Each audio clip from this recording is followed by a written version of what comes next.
Hello. So I haven't done a sort of tutorial video in a while, but I thought I'd do one.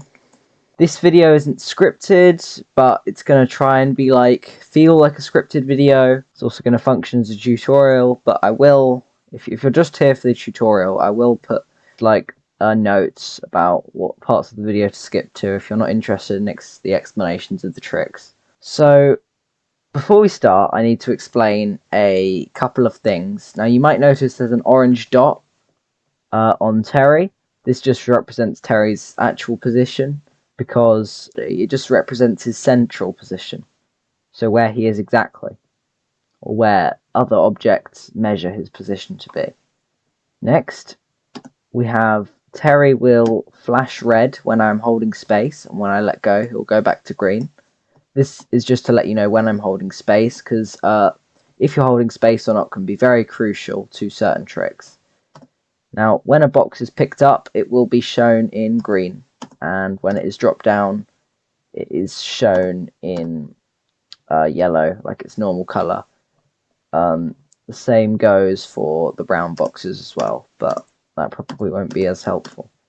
All of these things or weird interactions, they aren't in the actual Glafagoog 4.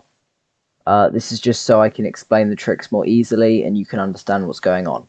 So to play level 1 well, you just need to jump up onto this middle bit and jump into the air.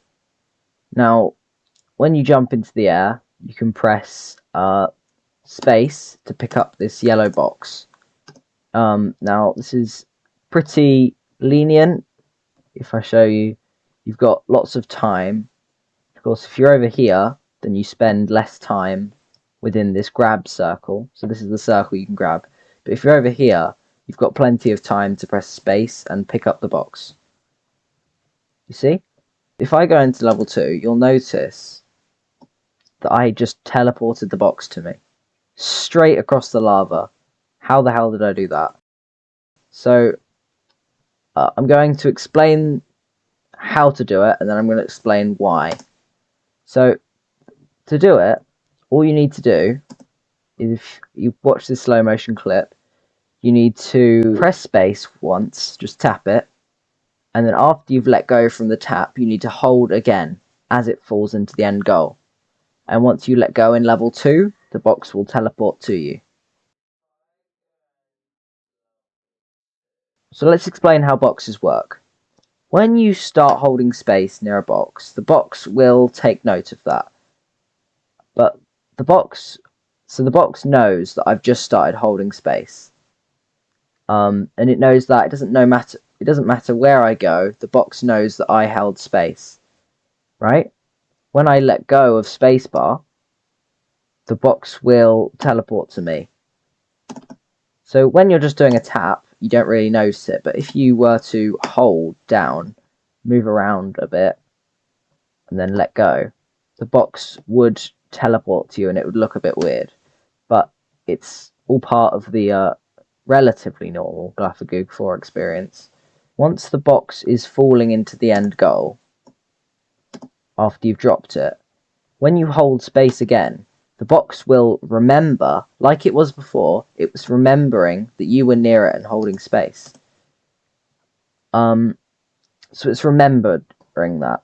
When you go into level 2, of course the box gets teleported to where it's supposed to be in level 2, but it still remembers that you were near it and press space. It's still waiting for you to let go. So when you do let go, the box will come to you, just normally.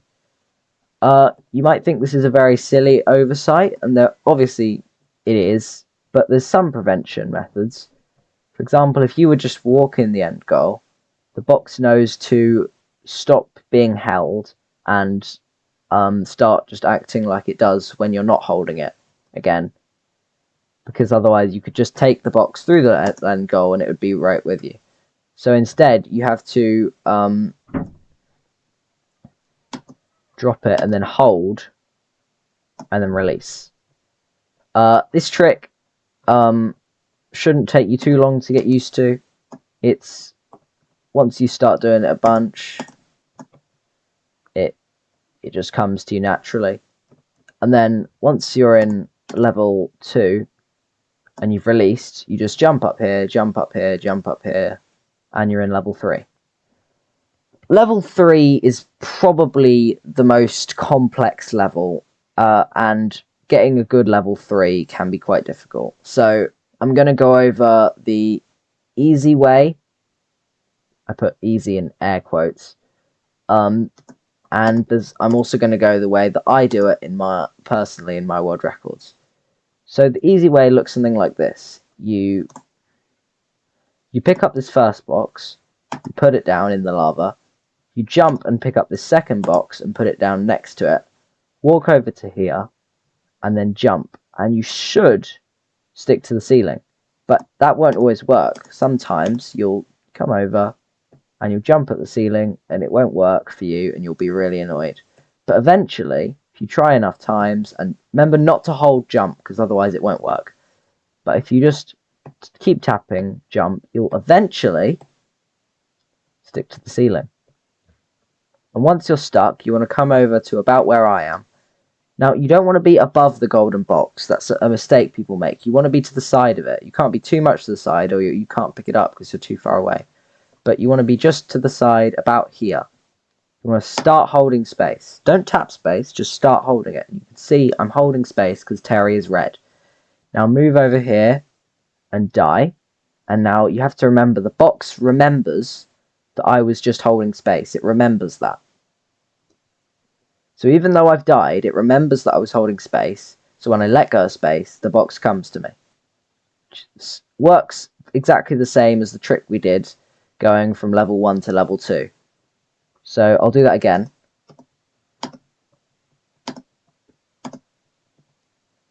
This is a lot easier to do though than the tap trick. Now you'll notice it does sometimes take a while to get into this state we call hang walking, where you can just walk along the ceiling. So yeah, hold space. Make sure not tap space, hold space. The box shouldn't be moving. Go over to here to die and let go. And you should have the box with you. Right. Now let's explain the hard way. So what you have to do is you have to put 2 boxes down like the first strategy, but then you grab the box from behind you, jump, drop it down, and if you hang walk, then you failed this hard strategy. So it's all down to basically luck. But if you don't hang walk, which should happen eventually, yeah, usually hang walking happens when you don't want it to. So just remember that.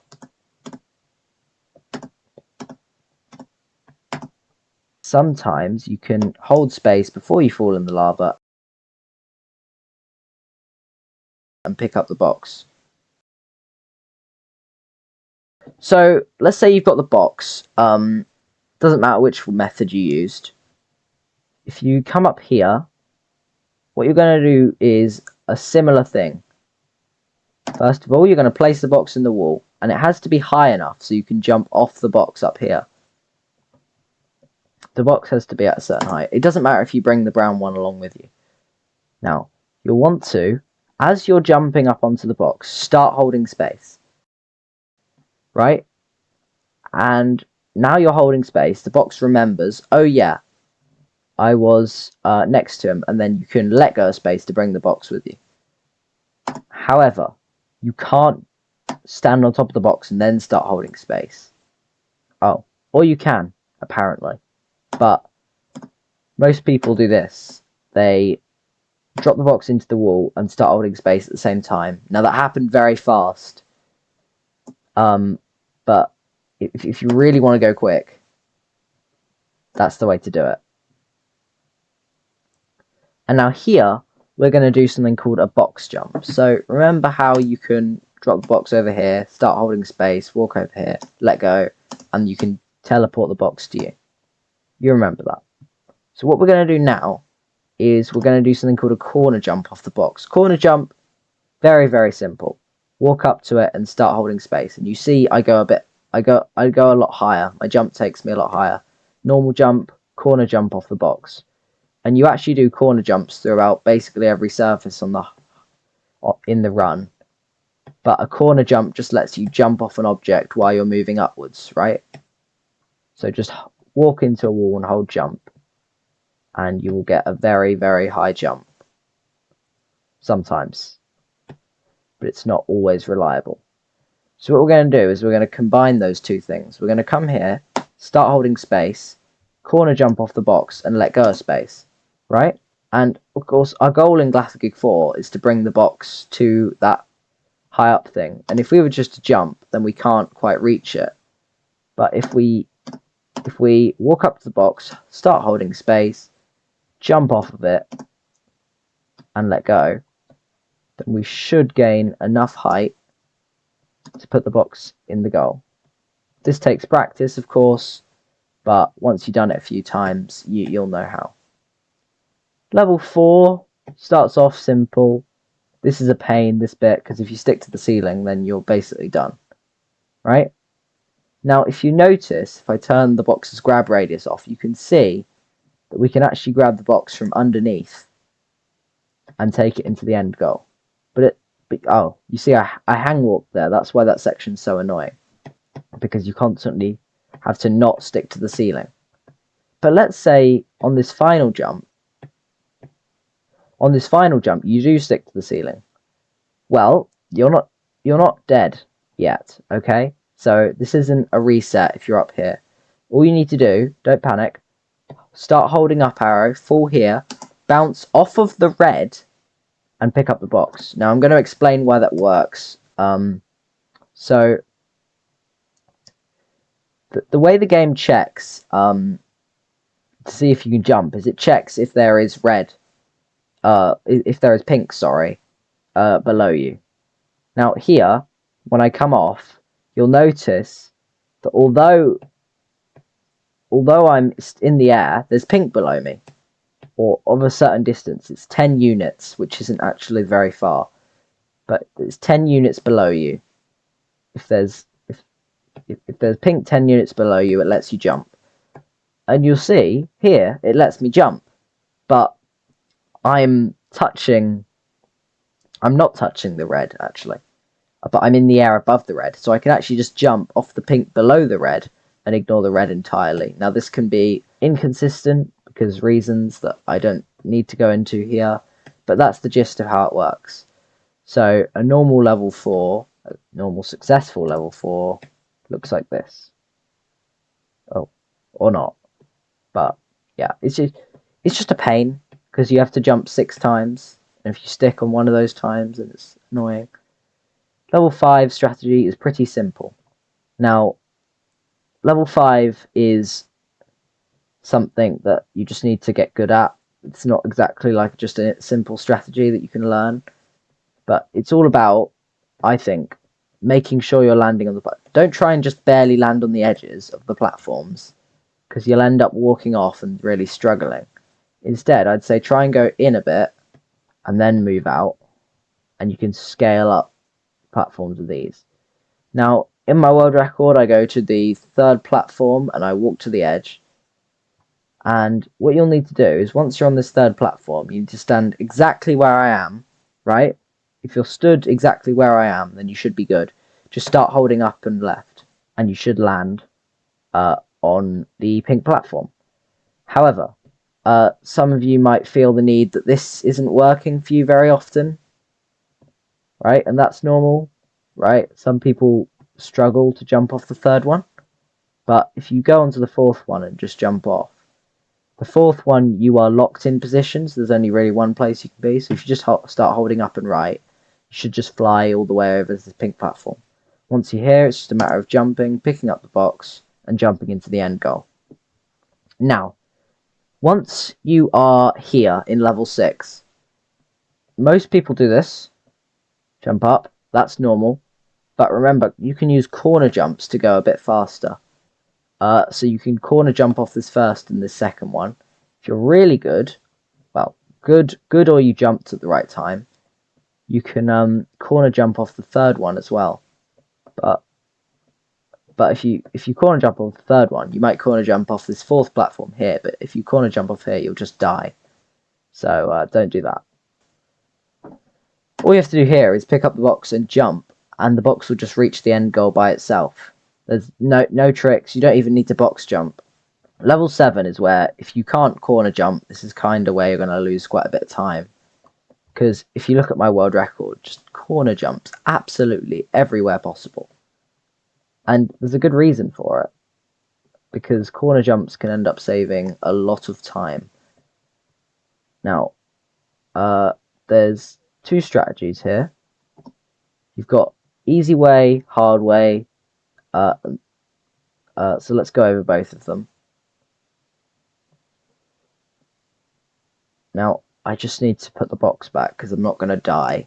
And then, because you can't die in this level. But I'm not restarting the whole game just to restart the level. So I'll just put the box back there. Imagine I haven't done anything to it. So, for you normal people who don't really, you just want like a sub 2 time, what you can do is you can drop down here, jump up here, and come and then keep continuing with the level, right? But if you are, oh, and by the way, if you're doing that, make sure the box doesn't touch the end goal. If you walk into this wall, you can have the box touch the end goal, but we're going to do something at the end goal that's important, so you can't do this because it might seem like it'll save time, but in the long run it won't. Right. The other thing is you can come down here, go up here, and what you're going to do is, remember level 3 you did a box jump where you corner jumped off the box. You're going to do that again, and it's quite precise, but if you can land the box jump, you can actually get up into this little gap. Now the timer's partially blocking it, but if you look really closely, you can see Terry is up on the top of the beanstalk, and then we can drop off. And that strategy is called easy beanstalk, as opposed to hard beanstalk, which is where you do it without the box, which is super duper inconsistent. My advice is you don't need to do this, right? I have like one example of it being done on video. Like, you can do it if you really want to. It's just not fun, right? And it's not even helpful. What you're going to do is you're going to do another tap trick. Now this one, the box is a bit closer, so you have to be a bit faster. But tap hold, if you just do tap hold and let go, the box will be yours. Now this level looks very similar to level 4. You'll notice that it's very hard to hang walk to here though, so that's a bit nicer. And you can just bring the box to the end goal. Of course, if you did mess up the trick to keep the box and teleport it to you, you can just play this level the same as level 4. But we can jump up into the end goal, and we are nearly there. Now, there's a strategy this run doesn't go for called 9 grab, where if you jump and press space, you can actually pick up the box. But it's so difficult that it's kind of not worth it. Kind of, though. Like, it's not actually.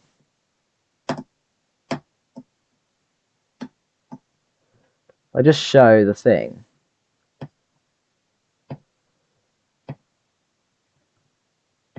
So you notice sometimes you can pick up the box, and it's not as hard as it seems as we thought it was, but it's still very difficult, and there's no point in trying this for ages.